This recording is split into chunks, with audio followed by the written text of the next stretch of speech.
Today we have a topic that's close to the hearts and the wallets of many people, and that's the age-old dilemma of renting versus buying a home. It's a decision that can help shape your lifestyle and your financial future, and I know many of you have been asking for advice on this, so I wanted to put this little video together. Please keep in mind that the numbers I'm using here may not be accurate according to where you live. Different parts of the country have different amounts for rent and for real estate. So if you live in an area that's higher or lower than the example I'm showing here, let me know and I can put together a report for you that'll be much closer to the expectations that you can have for renting or purchasing a home. For the purpose of this report, though, I went with $1,500 a month for rent, and like I said, I know that can be a lot higher or a lot lower than what you have. That's just the number I chose to use in this example.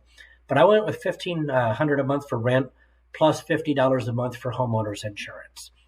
So I also went with two different types of mortgages. There's many different types of mortgages, but two of the most common, I should say, are FHA and conventional.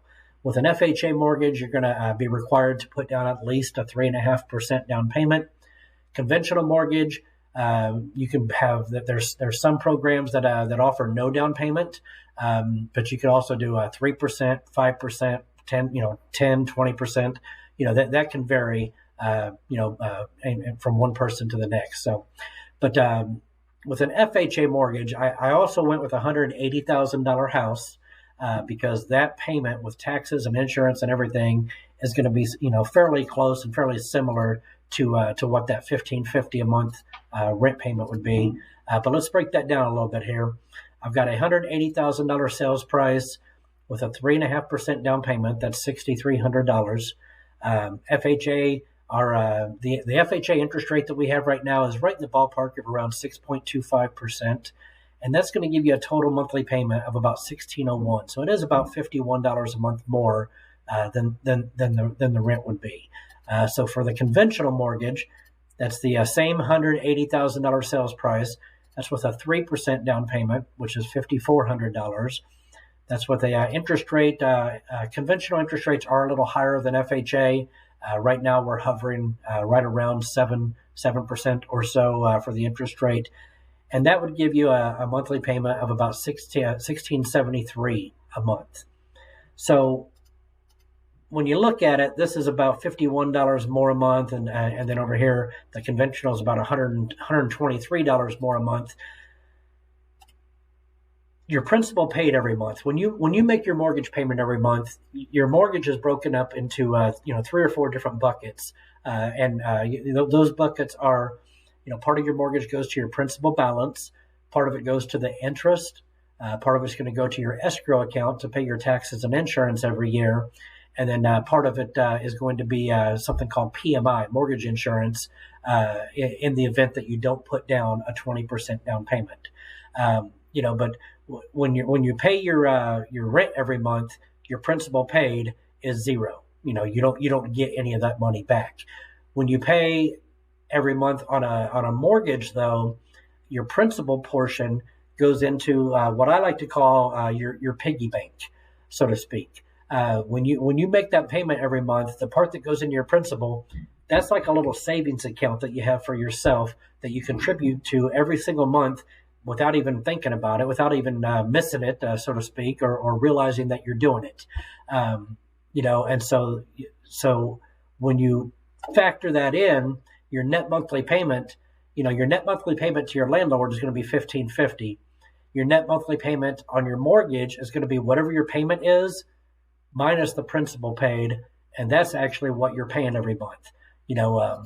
Like I said, you're paying $1,601, but you're giving yourself in your piggy bank $167. So that means your net monthly payment that you're paying out and not getting back is about $1,433. So if we take that and we look at it, your net monthly savings, when you're renting, your net monthly savings is zero. On an FHA mortgage, you're looking at about $116 a month. And on the conventional mortgage, it's about $19 a month. So nothing significant there, especially on the conventional mortgage. Where you really start to see a benefit of home ownership, though, is when you start looking at it over a period of time. Right now, let's look at the first 12 months, the first 1 year of owning a home. If you paid your landlord rent for the next 12 months and your rent was $1,550 a month, that means you're giving your landlord $18,600. And we all know that whenever you give that to your landlord, you don't ever get a penny of that back. That's money that the landlord keeps, that they're using to for their mortgage payment, for repairs on the home, things like that. Whereas if you have a mortgage, just in the first 12 months, you gave yourself $2,071 in your piggy bank in the FHA scenario, and $1,773 in the conventional scenario. That's a huge difference. That's $16,000 a year. You're not, well, that's actually a $20,000 a year swing.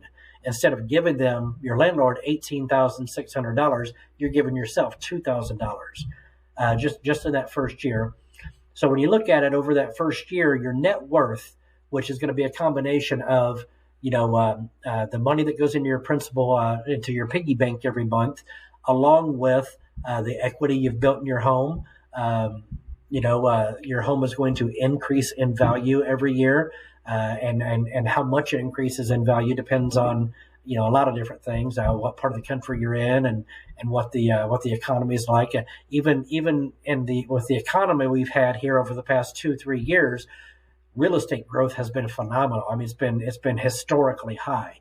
But sticking with this example here, though, just in the first year, you basically would have about $16,132 of net worth, with that FHA scenario, and right at $18,000 with the conventional scenario. That's going to grow as the years go by. Let's take a look at it. If we went out to let's say 5 years. So after 5 years of making those mortgage payments, if you continued to rent for 5 years, rent typically goes up an average of about 3% per year. Your landlord, their property taxes are going to increase, pretty much every year. Their homeowner's insurance has a good chance of going up every year also. Well, they're not just going to absorb that cost. They're going to pass it along to you as the renter. So if you continue to rent for 5 years and your rent increased 3% every year, then after 5 years, you've given your landlord $98,564, which is pretty astonishing when you stop and look at it. Whereas with that FHA mortgage, just in your principal paid, you've got almost $12,000. You've got almost $12,000 that you've put in your piggy bank over that 5-year period. That's your money. And that's money that you're going to benefit from in the future, and not your landlord, not your mortgage company, or anywhere else. You look at that over 5 years with your net worth, though, and now your net worth is looking a lot better. Yeah, now you're at like $76,000. Here, let's take a look at it. Let's look at 10 years. So that same scenario, same everything. We're just going out an additional 5 years. That rent scenario, boy, it's not looking good. Now you're at $212,000 that you've given your landlord over a 10-year period. Your landlord probably likes you. You probably get Christmas cards and birthday wishes and everything else. However, in your principal paid, you've paid yourself almost $28,000 in that same 10-year period with the FHA scenario, and $25,000 with the conventional. But look at your net worth. Your net worth now is at $173,471 over 10 years. That means between equity, between the increase of your value of the home every year, and the decrease in how much you still owe on your home, because every year or every month when you make your payments, your balance goes down just a little bit every month. Well, between that balance going down and the home value going up over that 10-year period, that $180,000 house has now earned you $173,000 of net worth, of profit. So just something to think about. I know not everybody's in a position to buy a house right now. If you are in a position, it might be something you might want to really, really think about. And I'm a mortgage advisor, so if I can help you with making that decision, feel free to reach out and let me know. If you're not in a position to buy right now, let's maybe your credit's not quite where you need it to be, or you don't have the money for the down payment and things like that. Let me know. I can help with that also. I can help you increase your credit score.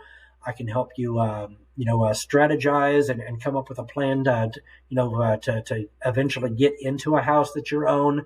If you don't have the cash, the money saved up that you need, like I said earlier, we have options for that too. There's programs where you can buy a house with no down payment. Anyway, hope this helps. If you have any questions or would like me to do a report like this that's customized just for you, let me know. Have a great day, and I hope to talk with you soon.